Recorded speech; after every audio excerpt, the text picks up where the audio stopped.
guys, Simon Barnes is an South African New Zealand living and teaching English in China. I learned camera skills by doing videos along with him. Here is the interview I took last year with Simon. Hope you guys will enjoy the content.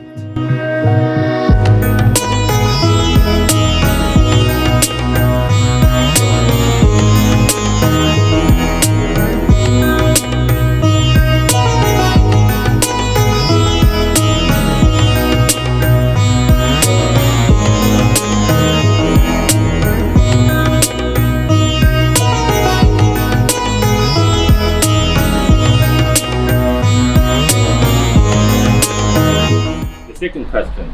Sure. So my question is, like as a foreigner in Shanghai, what do you think the meaning of your life here? I mean, maybe it can be extended to your entire Sure. life. Yeah, so I never chose to come to China. Well, I did choose, but it was basically a series of unfortunate events that were beyond my control that ended up bringing me to China, and it's turned out to be a blessing in disguise, really.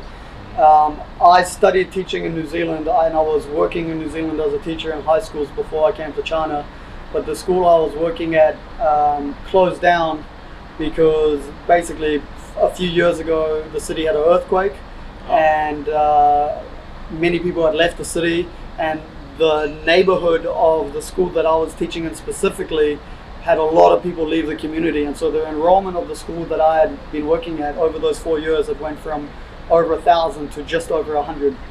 And so the government decided to close a bunch of schools in that neighborhood, 5 of them in fact, to shut them down and make a new school in that same place. And so my job was effectively, just before they made that closure, my contract ended, and they figured we're not going to re-sign you for 1 year because we don't have that many numbers anyway. And so I ended up losing my job in a time that was the market was flooded with teachers looking for jobs as well. Okay. And at that point in time I was learning Russian. And so after about 3-4 months of not being able to find work, I thought maybe I'll try find a teaching job in Russia, and I applied for a teaching job in Russia, and they said, they replied to me saying basically, yeah, we just ran out of jobs in Russia, but if you want to go to China, we got plenty of jobs in China. And I was like, yeah, all right. Okay. Is Shanghai the first city? So that I was meant to be going to Shenzhen. Basically, I told them no. I told them I don't want to go to China because I want to go to Russia, and I'll just keep trying to find a job in Russia. But then I YouTubed China, and I got this awesome hyperlapse video of Shenzhen on YouTube, and it looked amazing. And so I actually emailed them back 5 minutes. It's like, actually, change your mind. I'd like to go to China. Shenzhen sounds great. And so I was meant to be going to Shenzhen, but about a month before I moved, they said, hey, change your plans. You're going to Shanghai. And I'm, okay, fine. Oh wow. Was there like difference when you arrived by looking at the city compared to the videos that you looked at? Massive distance, because I arrive in Pudong and I get in a taxi and I go all the way to the railway station, which isn't a very beautiful part of the city. Okay. And so I've got these buildings around me. The buildings seem quite old. There's a lot of people, because that's where a lot of foreigners go when they first come to Shanghai, because a lot of schools will get hotels there. Okay. So there's a lot of people in the streets who are like scammers or professional beggars, or trying to get the money out of the foreigners and stuff like that. And so it's quite different to the videos where you see these amazing skylines, and you got the sunset over Lujiazui, and you got beautiful green Jing'an and things like that. And here I am in the railway station thinking, what have I got myself into? But your question was about what my purpose here, and my purpose, I've always said, I wanted to teach since I left high school, and I've always had a passion for disadvantaged youth who struggle, and I think coming to China has been a bit of a shift because I've moved from public education into private education. But what I've seen is, just because these kids are maybe wealthier than the kids I used to work for doesn't mean... usually in China the wealthier kids go to private school. For sure, but simultaneously, a lot of them still have very specific needs and disadvantages. It's a different kind of, it's not the same problems that the poor people have, but they do have problems that can lead to serious effects later on if they're not dealt with properly. And so For me, teaching has always been less about what I'm teaching, and it's more about the impact you have on these people's lives. And so I've had to adjust a little bit, because now I'm not dealing with kids who are drug addicts or come from gangs and crime families. Rather, I'm dealing with kids who come from families whose parents just aren't there, for example, and have, developed significant social issues because of lack of attention, or because of, whatever complicated situation at home. Maybe they got uneducated grandparents who are maybe a negative influence, because their parents are away so often. They got to, they're basically raised by the grandparents, which sometimes is fine, but often lots of bad habits, because if you know China's history, that period of time was a little bit turbulent, and so not everybody got a great education back then. And so they tend to raise these little princes who really need firm guidance from a fatherly like figure in order to for these to not become issues when they're older. And so my purpose has shifted from, I'm not necessarily helping people, break addictions or get out of negative environments or, poor environments, but I'm certainly still focused on their development as a human being first and foremost. Okay. And that's what I see my purpose here being. Do you got like feedback or the older parents have a different opinion as yours? Yeah, so I've been fortunate. The class I've been with the last 18 months, I really have amazing and supportive parents. And so when I go to them and I make suggestions, or I talk to them about plans we can come up with to deal with certain behaviors, for the most part, the parents are very supportive, and we've been able to see, pretty good change in some young men I'm very proud of, and some young ladies who have just become these awesome children that, well, they always were awesome, but their growth has been something I'm really proud of. And that's because I'm lucky to have really supportive parents. Okay. Other people in classes next to me seem to struggle a little bit more, but so far my experience has been largely positive. Have you experienced like those spoiled rich kids? Yeah. Okay.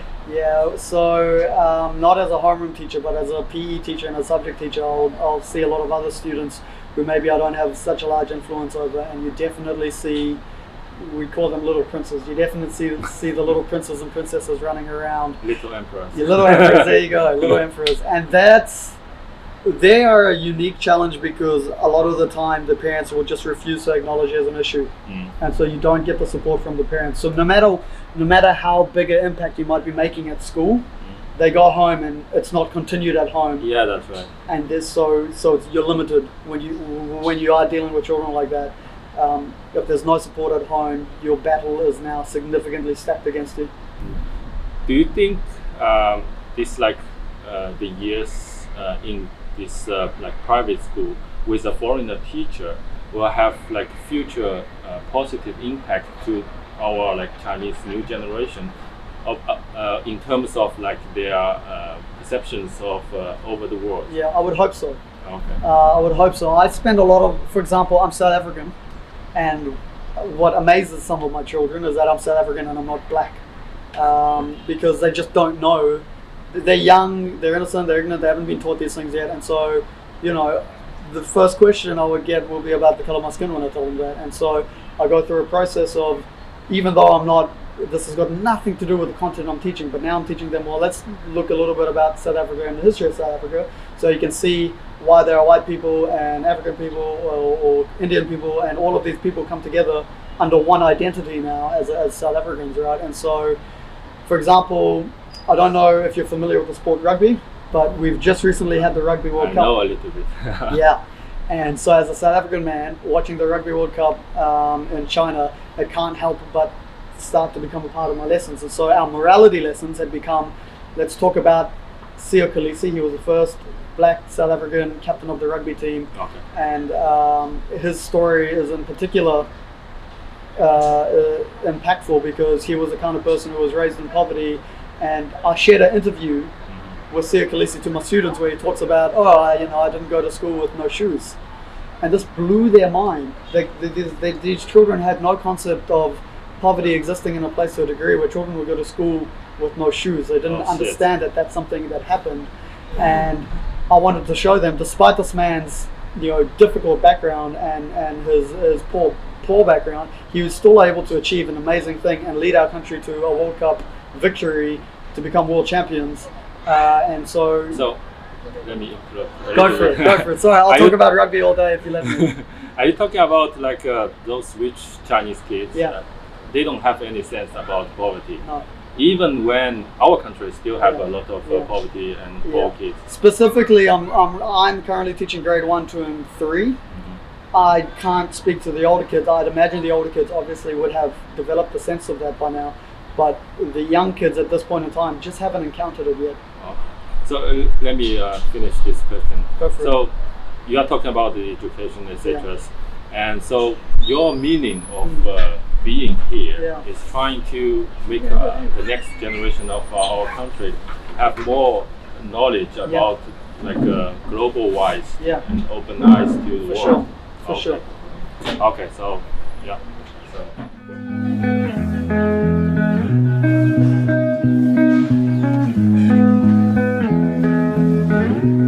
Okay, so next question is: are you prefer travel and have been several places or provinces in China? Sure. So I've done a fair amount. I feel like since I've been here 4 years, I should have done more.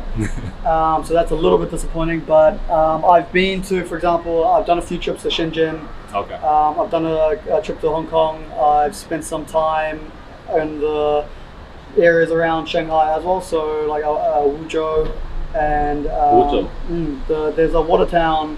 Huzhou. Wuzhou. Huzhou. I'm pretty sure it's Wuzhou. I might be mistaken. I don't know that. If Lily sees if my partner sees the interview, she'll correct me. And then Suzhou, Nanjing, Nanjing, okay. Guangdong. Not Guangdong. The lake to the north of Shanghai or to northwest. Xihu? No. No. See, this is how poor I am with this. My Chinese is not this, but it's okay. It's not great, but I normally am better remembered. A lot of the regions around Shanghai, basically. Okay, so around Ningbo. Ningbo, okay. Ningbo as well. Ningbo is where my family comes from. Oh, cool! I went paragliding in Ningbo. There was go up a small hill and jump off the side, basically. Okay, so if you know, like the majority of the immigrants came to Shanghai, Right. The Chinese immigrants Right. came to Shanghai. A big proportion of them are the Ningbo people. Right, cool. Yeah, it was when I went there. It was 2016, Okay. and I didn't see a whole lot. Okay. But I've got friends who live there now, and I seem to be quite happy with the development of the city. in the recent years. Except those like first tier cities Yeah. or those modern cities. Yeah. Have you been to like upper north to those rural No, areas? not. I haven't been anywhere too rural. Okay. I've been to some major tier cities, some like tier 2, Nanjing and things like that, and then some smaller towns around the big tier cities, but nowhere too rural yet. Why is that? Is that because of the travel is more difficult to Yeah. those rural and remote areas? It's As a foreigner, like you can't find so there's an element of hotel. that. There's an element of that. A lot of times you do get rejected at hotels because passport things and police check and stuff like that. There's been a few areas where I've tried to sneak into somebody else's, like a friend of mine's room who's a local, and then they'll come and knock on the door and be like, "Hey, Really? what's this foreigner doing here?" And then I've been kicked out of a hotel before, Oh my god! which was a bit annoying. That was in Nanjing actually, which you wouldn't expect from Nanjing. But Do you- are you saying like in a local neighborhood they have some person to look at the people in and out? yeah, so basically because for a long time, That's before the coronavirus. before Corona. Oh. So for a long time, it was difficult for some hotel people to get the temporary registration for the foreigners in the hotels. Okay. The police now have made it a lot easier. So if somebody tells you, oh, they can't take your passport, actually they can. They just do it on the internet. It's been made very easy now. But a lot of them don't know about it yet, so they still think they have to do the old system, and the old system was a bit tougher. And so instead of doing it, they just say no foreigners allowed. And so if you go into the more rural areas, that's often can be an issue you encounter. But then also things like you go to a train station can be quite intimidating because you got thousands of people around you. You're trying to find someone to get your ticket from, or you're trying to operate the machine or whatever. It's become easier in recent years, but when I first got here, it was kind of like I could go through all that effort, or I could go to Thailand. Yeah. And are you saying like you cannot purchase the train ticket as the normal Chinese citizen do? there's a separate process. Like Okay. you can buy it as usual, but for you to collect it, you'll go to a different part. Now at least you'll go to a different place. So now it's actually quite easy. I use the train a lot more often now than I used to. Okay. But initially, especially now with Lily, my partner's Chinese, makes things a lot easier because she can help me. Yeah. But before, when I was by myself, I'd walk into the train station. I'd be like, maybe I'll just go book a ticket to Thailand and sit on a beach, you know. Yeah. And that's a part of it too. A part of it is, you know, South Africa and New Zealand, I like the beach. China's beaches, you know, if I want to go on holiday, often I want to go sit on a beach and relax. And so normally I'll just go find a place with a beach instead. So Southeast Asia, I've done a lot more travel than I have here. Yeah. So, okay. Do you mean like what Winston and Similk they did, like conquering northern China? Conquering northern it's very China. difficult for a foreign group. You know, it's an amazing series. If you haven't seen the Conquering Northern and Southern China documentaries, I recommend them regardless of your opinion on them, because it's pretty interesting and it's well produced and it's put together. But what you don't see is that first and foremost they've got pretty good command of the language, and then secondly there's a large team behind them helping them make those documentaries. So you know, they've got a bit more access and a bit more support than your average. Like for example, if I want to go to Tibet, there's a long process of acquiring permission to do that, and that's not necessarily easy without language support, essentially. And so it's definitely a lot easier if you're traveling with a local or if you know the language. I think as a Chinese, if I want to go those places, it's also difficult for me. Right. Yeah. Understandable.